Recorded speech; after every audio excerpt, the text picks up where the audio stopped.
All right, today we're talking about 4 qualities that make a high-level passer. When we think about traditional skills sessions, we're typically working on scoring the basketball. And while that is beneficial, and actually it does help our passing ability, being able to score, if we are able to understand and apply what we're talking about today, it separates you from the competition that much more. So quality number 1 is our ability to create an advantage. If the defense is able to just sit in front of us the whole time, there's really not going to be as many opportunities to pass the ball. So being able to create an advantage off the dribble, maybe it's just isolation, breaking your man down, shifting them, any way that we're able to get our defender at least on our hip, if not completely blown by.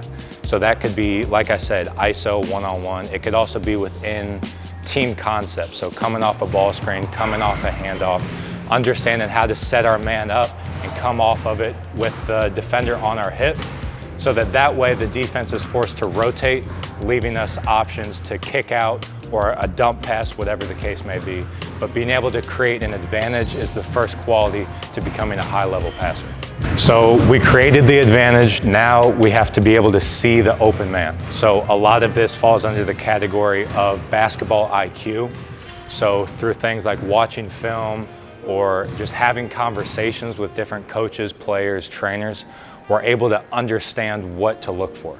So now that I've watched film, studied it, had conversations, now as I'm coming off this ball screen, now I know that it's helpful to look at that bottom weak side defender to see if he's going to tag the roller or if he's going to stay home, because then I know what decision I can make. Another big component of basketball IQ is just live play. This is honestly going to be the meat and potatoes of becoming a high-level passer, is going against live defense and being able to hit moving targets. After we do that for a while, we start to develop our instincts and our feel for the game, so that now as I'm dribbling towards my teammate, I can kind of have the sixth sense. I can kind of feel that his defender is kind of cheating uphill, so I can make this backdoor pass. So like I said, once we get a ton of reps going live against actual defense, we're able to develop our instincts, and then we're able to anticipate our teammate being open. And this honestly is what separates a good passer from a great passer, is if I'm able to dribble towards my teammate and I can feel his defender cheating up a little bit and I'm able to deliver that pass before he's even open, it just leads to maybe he's catching in a better rhythm, leading to an easier bucket. Obviously, in some situations, that's going to take team chemistry and communicating, but if we're able to deliver that pass a split second before he's open, sometimes that's all the advantage that we need. So another part of seeing the open man is where we are putting our focus. So if I am off a live dribble and all I am worried about is my defender in front of me because I don't want to get the ball stolen, and that's all I'm looking at, I'm not going to be able to see cutters and screeners and the other stuff going on. Shay was on PJF's podcast a couple years back, and he explained this perfectly. So the spotlight would be narrow external focus on the basket, or looking directly at the guy guarding me because I'm attacking him in a way that I have to be aware of, like the Marshall situation that I'm in. Like he's going to be trying to use his hands and his feet and his hips and his shoulders to stop me, and I have to be using the same things to go by him. I can't pay too much attention at all to anything else. It's like the one-track mind. Yeah. So the floodlight is, I've beaten this guy. I'm by him to an extent where I can move the ball out in front of me, or pick the ball up to dribble. Now I need to be like, I need to see everyone at once. Or even I stopped and I backed the ball out, and I need to see everyone at once and start to gain a feel of what my next decision needs to be in like a more like comprehensive, the whole game view. So there's a time and a place to focus on both, but if all we're doing is focusing on what's in front of us, we miss the cutters, miss the opportunities to dime our teammates up. The third quality of being a high-level passer is our ability to deliver the pass. So we created an advantage, we see our teammate open, now we have to deliver the pass. In a game, you're going to be asked to do 1,000,001 different types of deliveries. Maybe I am passing over my head, like a hook pass. Maybe I'm dropping it off down at my waist, more of a pocket pass.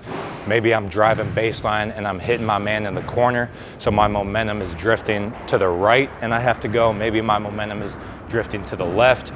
Maybe I'm attacking downhill against a help defender. I go up in the air and then he jumps, so then I scoop it to my big man for a bucket.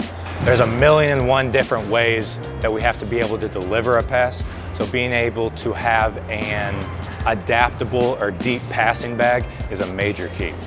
Another situation we may find ourselves in is off a live dribble. We may not have time to bring two hands to the ball before we pass it. Sometimes we have to just pass right off that live dribble. So a major key with this is being able to take slow dribbles. If I'm able to let the ball float in my hand and kind of manipulate the ball, it gives me more time to deliver that pass. If I'm taking really fast dribbles, that's more time that the ball is out of my hand.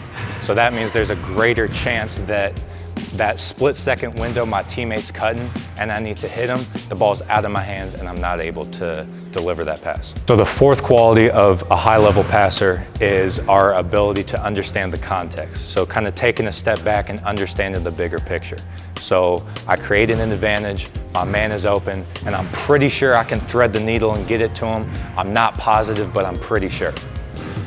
Now we understand the time and score, so maybe the other team's on a 10-0 run. It may not be the best decision in that moment to try to thread that needle. Maybe we take it out and try to get a great shot. So understanding the context is big with the time and score, and also knowing your personnel. So if I'm coming off a ball screen and my screener gets past his defender who's dropping and that lob is there, but maybe he just doesn't have bounce like that, probably not the best decision. Let me take it out and see what else is there.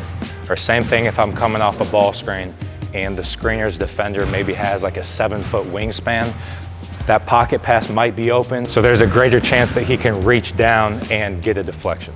So understanding the context is huge, and that's the fourth quality of a high-level passer. So now let's talk about how to actually train this. So like I said earlier, the meat and potatoes is going to be live play going against actual defense. If you don't have access to that type of stuff, there's other ways to get better. But first, let's talk about stuff we can do against other people. So 5-on-5 is going to be the most game-like. That's going to be your opportunity to make the most game-like reads. So there's 5 other defenders like there would be in a game. So just as far as like the defense rotating and the spacing on the court, 5-on-5 is a great way to go. So 5-on-5 has a ton of advantages. There are also benefits to things like 2-on-2, 3-on-3, and 4-on-4. The reason for that being you just get more reps passing. 3-on-3, there's less people on the court, which means you're getting more time on the ball, more opportunities to deliver passes.